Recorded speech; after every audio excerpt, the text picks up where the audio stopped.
Hello दोस्तों। तो कैसे हैं आप सब? आई होप आप लोग सब बहुत अच्छे होंगे। तो thank you so much Sushil Kumar ji, जो आपने मुझसे पूछा। और मैं बिल्कुल ठीक हूँ अब। और मेरे 140 सब्सक्राइबर्स हो चुके हैं। Oh my God, 140। तो आप लोगों के लिए एक और सरप्राइज है कि जैसे ही मेरे 150 सब्सक्राइबर्स होंगे, मैं आपके लिए एक शानवांग FF लेके आऊँगी, जो कि वन शॉट होगा और जिसमें जो हमारा वी वो शान है वो टॉप होगा और वांग जी बॉटम। अगर आप चाहते हैं कि मैं एक श्यांग वांग FF लेके आऊँ, वन शॉट होगा, तो प्लीज़ फटाफट से मेरे 150 सब्सक्राइबर्स कर देना।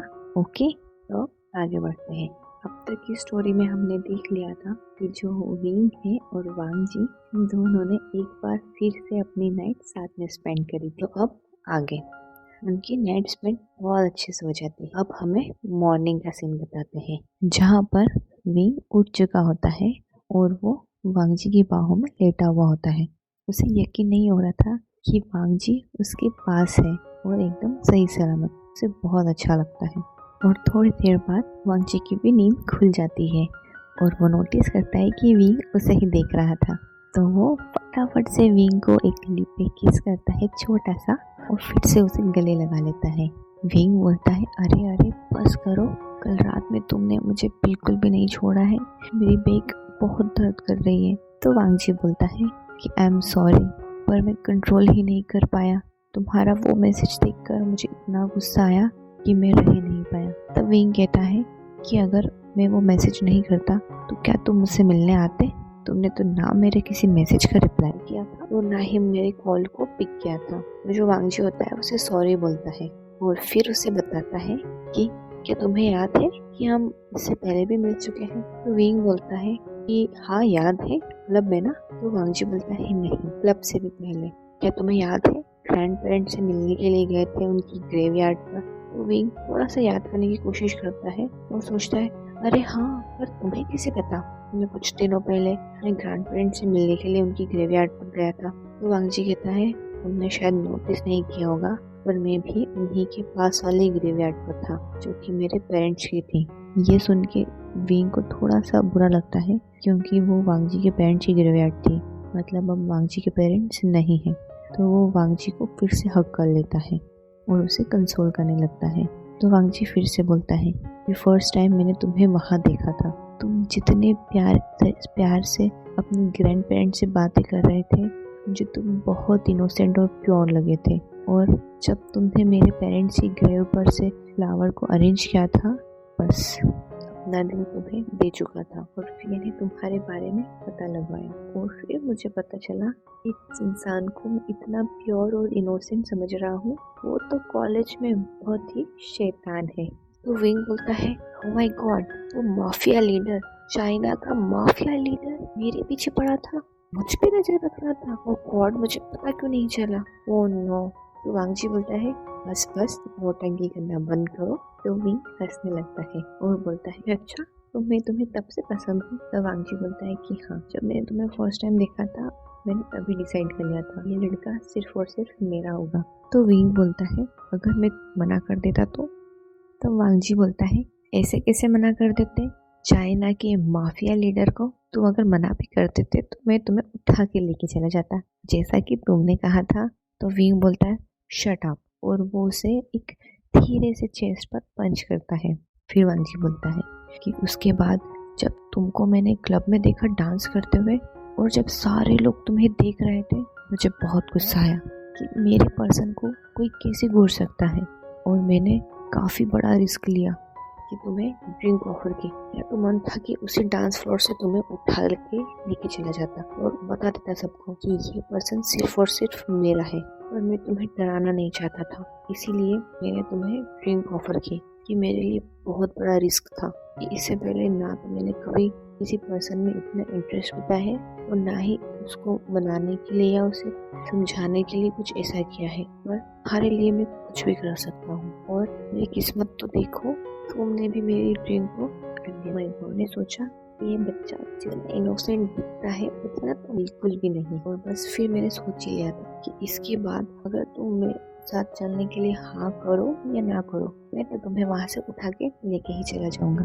तो विंग बोलता है, ओह गॉड, मुझे तो अब डर लग रहा है ये माफिया लीडर क्या क्या सोच लेता है। विंग बोलता है, वांगची बोलता है कि यार तुम इतना बोलते हो, थोड़ी देर तक चुप रहो, मुझे बड़ी मुश्किल से मौका मिला है अपने दिल की बात कहने का। तो विंग बोलता है अच्छा ठीक है बोलो। तो वांगची बोलता है उसके बाद मेरे साथ नाइट स्पेंड करने के बाद मैं बहुत ज्यादा तुम्हारे प्यार में डूब चुका था और मैं तुमसे बस मिलना चाहता था और मैंने तुम्हें कॉल किया और उसके बाद तुम्हें मिलने के लिए बुलाया। जब तुम्हारे ऊपर हमला हुआ मैं डर चुका था। तुम्हारा वो डरा हुआ फेस देखकर, तुम्हारी बेहोशी की हालत देखकर मैं इतना ज्यादा घबरा गया था कि मैं तुम्हें बता नहीं सकता और मैं इसीलिए तुम्हारे मैसेजेस और कॉल को इग्नोर कर रहा था क्योंकि मैं नहीं चाहता था कि तुम्हारी जान को खतरा हो। तुम्हारे पेरेंट्स ने भी मुझे यही बोला था, बेहतर यही होगा कि मैं तुमसे दूर रहूं और बस सिर्फ और सिर्फ तुम्हारी जान बचाने के लिए मैं तुमसे दूर रह रहा था और तुम्हें इग्नोर कर रहा था। तुम्हें पता भी नहीं होगा कि जब जब तुम्हारे मैसेजेस आते थे मैं उन्हें कई घंटों तक कई बार पढ़ता रहता था और इतना ज़्यादा इमोशनल हो जाता था। अपने पेरेंट्स की डेथ के बाद मैं सिर्फ तुम्हारे मैसेज को पढ़कर रोया हूँ। तुम सोच भी नहीं सकते विंग कि मैं तुमसे कितना प्यार करता हूँ। मेरे ब्रदर ने भी मुझे समझाया कि ये तुम्हारे लिए ही ठीक है कि मैं तुमसे दूर रहूँ। मैं कोशिश कर रहा था पर उसके बाद तुम्हारा फिर एक और मैसेज आ गया और तुमने किसी स्ट्रेंजर के साथ नाइट स्पेंड करने की बात की। मेरी गुस्से की चरम सीमा पार हो चुकी थी क्योंकि मैं इमेजिन ही नहीं कर पा रहा था तुम्हें किसी और के साथ। और बस इसीलिए मैंने क्लब मैनेजर से बात करी और वो ब्लैकआउट किया, तुम्हें उठा के यहाँ ले आया। तो विंग बोलता है ओ गॉड माफिया लीडर तुम्हारी इस क्लब मैनेजर से भी बातचीत है। तो वांगजी बोलता है बातचीत नहीं, वो डरता है मुझसे। तो विंग हंसता है, वाह एक तरफ मेरे फादर है जो चाइना के बिगेस्ट बिजनेसमैन है और एक तरफ मेरा लवर है जो कि एक माफिया लीडर है। गॉड क्या करूं मैं, मुझे लग रहा है ये दुनिया मेरे कदमों में आने वाली है। वांगजी थोड़ा स्माइल करता है क्योंकि उसे बहुत अच्छा लगता है जैसे ही विंग ने उसे अपना लवर बोला था। तो वांगजी फिर से उसे किस कर लेता है और बोलता है मैं तुमसे बहुत प्यार करता हूँ। तो विंग बोलता है कि पता है जब तुमने मुझे वो ड्रिंक ऑफर करी थी और मैंने तुम्हारा फेस देखा था मुझे बहुत अट्रैक्टिव लगे थे। पहले मैंने कभी किसी को किस नहीं किया था, कभी किसी ने मुझे टच नहीं किया था और मैं अपने आप को एक ट्राई देना चाहता था और तुम्हारे साथ वो सब करने के बाद मैंने डिसाइड कर ही लिया था अब मैं सिर्फ और सिर्फ तुम्हें ही किस करूंगा कि मुझे टच करने वाला कोई और नहीं, सिर्फ और सिर्फ तुम होगी। दिन रात तुम्हारे बारे में सोचता रहता था, कौन हो, तुम्हें मेरा नाम कैसे पता चला और मैं रह नहीं पा रहा था तुम्हारे बिना। और जब तुम्हारा कॉल आया तो मैं बहुत ज़्यादा क्रेजी हो चुका था और सिर्फ तुमसे मिलना चाहता था। और फिर उस हमले के बाद जिस तरीके से तुमने वो बुलेट को अपने ऊपर लिया सिर्फ और सिर्फ मुझे बचाने के लिए, बस मैं तुमसे प्यार कर बैठा था। हालांकि मैं थोड़ा डर चुका था उन सब से, पर मैं तुमसे नहीं डर रहा था, मैं तुम्हारे साथ रहना चाहता था, मैं तुम्हारे लिए डर रहा था। और उसके बाद जब तुमने मुझे इग्नोर किया मैं बहुत ज़्यादा टूट चुका था। मुझे लगा कि शायद मेरा प्यार अधूरा रह जाएगा, शायद तुम मुझे कभी नहीं मिलोगे। इसीलिए वो मैंने गुस्से में वो मैसेज किया था और फाइनली मेरा मैसेज भी कुछ काम कराया। विवोशियन भी बहुत बड़ी चीज है। तुम जैसे माफिया लीडर को देखो इसे अपने इशारों पर नचाता है तो वांगजी कहता है अच्छा तो विंग मुझे अपने इशारों पर नचाना चाहता है और वो सिर्फ गुदगुदी करने लगता है और ऐसे ही दोनों हंसने लगते हैं। तो कैसा लगा आपको ये छोटा सा पार्ट? हाँ ये बहुत लवी डवी हो रहा है। आप लोग सोच रहे होंगे कि क्या ये लोग सब ऐसे ही करते रहेंगे, बट थोड़ा सा इंटरेस्ट आना अभी और बाकी है। जैसे ही विंग के पेरेंट्स को पता चलेगा कि विंग फिर से वांगजी के पास चला गया है तो उन लोगों का रिएक्शन कैसा होगा। अगर आप जानना चाहते हैं कि विंग के पेरेंट्स का रिएक्शन कैसे होगा, कैसे हमारे विनिंग का फिर से दिल टूट जाएगा, तो कमेंट कीजिए फटाफट, मेरे वीडियो को लाइक कीजिए प्लीज़ प्लीज़ प्लीज़, फटाफट से 150 सब्सक्राइबर्स कर दीजिए ताकि मैं शियानवांग FF लेके आऊँ, क्योंकि छोटा सा होगा बट बहुत इंटरेस्टिंग होगा। So thank you.